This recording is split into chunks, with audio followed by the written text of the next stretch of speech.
Back to Sreema's kitchen.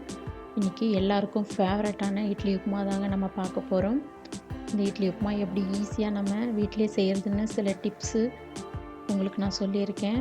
நீங்கள் last வரைக்கும் skip பண்ணாமல் இந்த வீடியோவை பாருங்கள். ரொம்ப எம்மியான இட்லி உப்புமா நம்ம இன்றைக்கி நம்மளுடைய வீடியோவில் செய்ய போகிறோம். வாங்க வீடியோவுக்கு.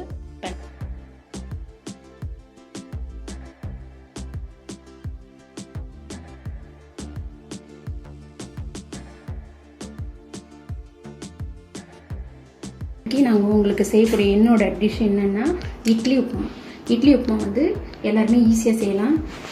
காலையில் இட்லி சுட்டுருந்தோம்னா அதை நம்ம ஈவினிங் கூட செய்யலாம். அது நல்லா இருக்கும். பாருங்கள், ஃபஸ்ட்டு வந்து நான் ஒரு 7 இட்லி எடுத்துருக்கேன். அதுக்கு ஒரு பெரிய வெங்காயம் இந்த மாதிரி கட் பண்ணி வச்சுருக்கேன். அதுக்கு காஞ்ச மிளகா, மஞ்சத்தூள், இது தாளிக்கிறதுக்கு, பச்சை மிளகா, இது வேணுங்கிறவங்க போட்டுக்கலாம். கொஞ்சமாக கடலைப்பருப்பு, இஞ்சி, பூண்டு கொஞ்சம் எல்லாத்தையும் கட் பண்ணி வச்சுருக்கேன். அதுக்கு அடுத்தது கருவேப்பிலை, கொத்தமல்லி கொஞ்சமாக, அதுக்கடுத்தது ஆயில் பண்ணிக்கலாம். இப்போ உங்களுக்கு எப்படி இட்லியை ஊதுக்கிறதுன்றத ஒரு ஈஸியாக ஒரு இது காட்டுறேன். இப்போது இட்லியை பாருங்கள், இதை ஒரு தண்ணியில் போட்டிங்கன்னா உங்களுக்கு ஈஸியாக நல்லா வரும். அப்போது இதை பாருங்கள், நல்லா அழகாக உதிர்ந்து வந்துடும் இந்த மாதிரி. அதுக்கடுத்தது அடுத்த இட்லியும் அந்த மாதிரி போட்டிங்கன்னா உங்களுக்கு ஈஸியாக உதிர்ந்து வர்றதுக்கு இது அப்போது சூப்பராக வந்துடும். இல்லை நீங்கள் தனியாக அதை வந்து நீங்கள் இந்த மாதிரி க்ரஷ் பண்ணும்போது உங்களுக்கு சரியாக வராது. இப்போ இந்த மாதிரி செய்யணும். எல்லாம் உதுத்து வச்சாச்சு. இப்போ எப்படி நம்ம செய்யலாம் இப்போ பற்ற வச்சுக்கலாம். கடாயை வச்சுக்கலாம். கொஞ்சமாக நல்லெண்ணெய் ஊற்றிக்கலாம், இல்லைன்னா கடலை எண்ணெய் கூட ஊற்றிக்கலாம். கொஞ்சமாக ஊற்றினாலே போதும்.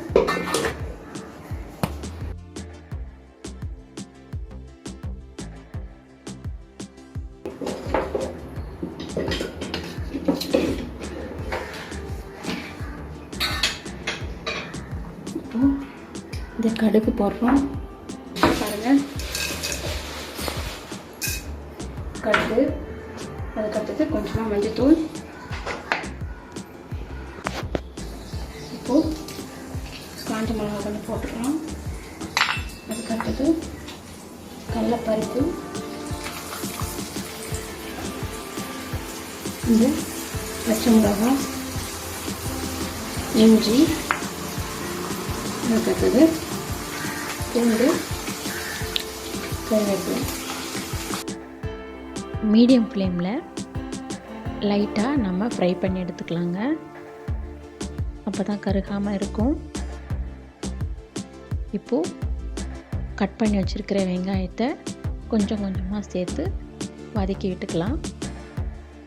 ஒரே நேரமாக போடாதீங்க. இட்லி உப்புமாவுக்கு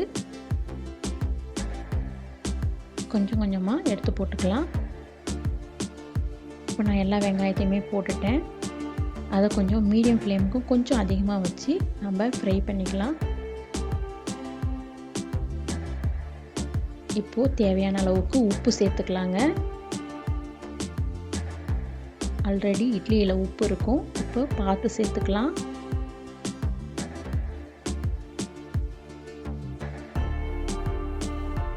இப்போ நல்லா ஃப்ரை பண்ணி எடுத்துக்கலாங்க.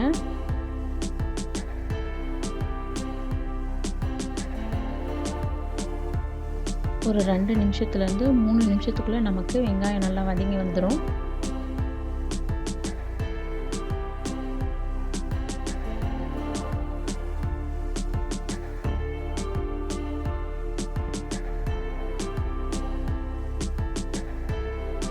இந்த நேரத்தில் நல்லா வாசனையாக இருக்குங்க.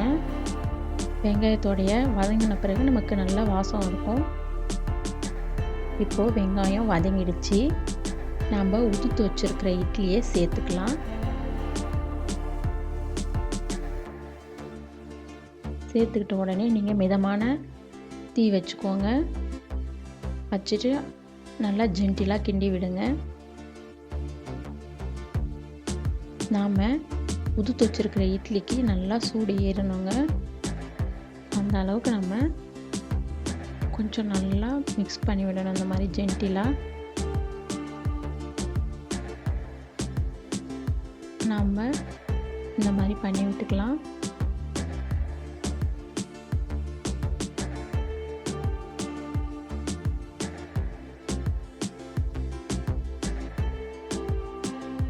எல்லாமே ஈவனாக நம்ம ஸ்ப்ரெட் பண்ணி விட்டுட்டோம்.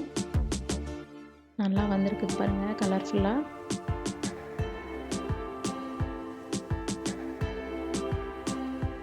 இப்போ ரெடி ஆயிடுச்சு. நம்ம ஒரு பிளேட்டுக்கு ட்ரான்ஸ்ஃபர் பண்ணிக்கலாம். ரொம்ப ஈஸியாக இருக்குங்க. இந்த மாதிரி சில சமயத்தில் நம்ம செஞ்சு கொடுக்கலாம் வீட்டில் இருக்கிறவங்களுக்கு. இப்போ நம்ம எல்லாத்தையுமே ட்ரான்ஸ்ஃபர் பண்ணிட்டோம். ரொம்ப சூடாக இருக்குது பாருங்கள். சுட சுட எல்லாருக்கும் இந்த மாதிரி மேலே கொத்தமல்லியை தூவிடுங்க. தூவிட்டு பரிமாறிடலாம். ரொம்ப டேஸ்ட்டாக இருக்குங்க இந்த இட்லி உப்புமா.